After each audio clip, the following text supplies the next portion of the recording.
Magandang araw. Ako po si Mark Lester Lirag at ito po ang aking daily devotion. Paano lumalim sa Biblia? Ito po ay special series, 10 of 10, New Covenant Community. Ang Bible verse po ngayong araw ay galing sa John chapter 13 verse 34 to 35. Ang sabi po ay, A new commandment I give unto you, that ye love one another.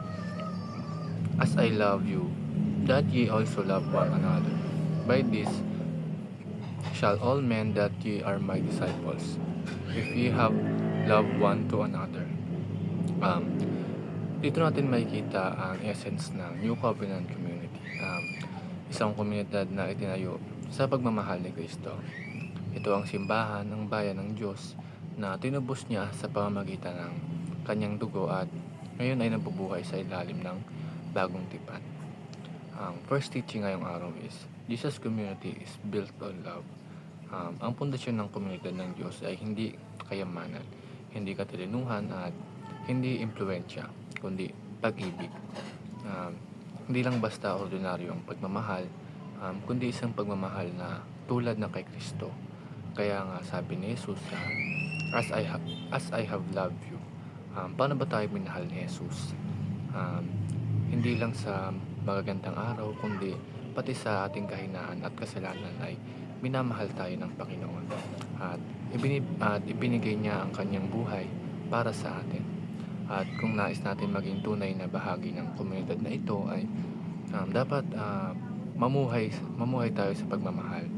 Hindi yung pagmamahal na panandalian lamang o pabago-bago, kundi isang pagmamahal na matyaga at nagsasakripisyo.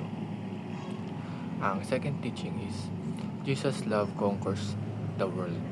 Sa mundo ngayon, ang pagmamahal ay madalas may kondisyon. Mahal kita kung mahal kita kapag. Pero ang pagmamahal ni Jesus ay iba.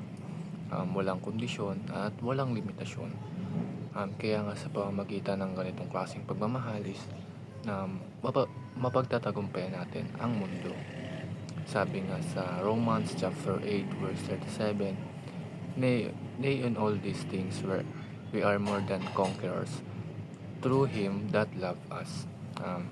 Hindi kayamanan, hindi posisyon at hindi kapangyarihan ang magtatagumpay sa mundong ito, kundi ang pagmamahal ni Kristo sa atin. Ang last teaching is, Jesus' marching army is bound for victory. Tandaan natin na ang simbahan ay isang organisasyong nakatayo lang.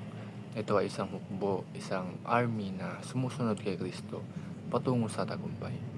Pero ang sandata natin ay hindi espada o dahas o baril, kundi pagmamahal. Sabi sa Ephesians chapter 6 verse 12, For we wrestle not against flesh and blood, but against principalities, against power, against the rulers of the darkness of this world, against spiritual wickedness in high places. Ang laban natin ay espiritual at ang pinakamalakas nating sandata ay ang pag-ibig ng Diyos. Yun lamang.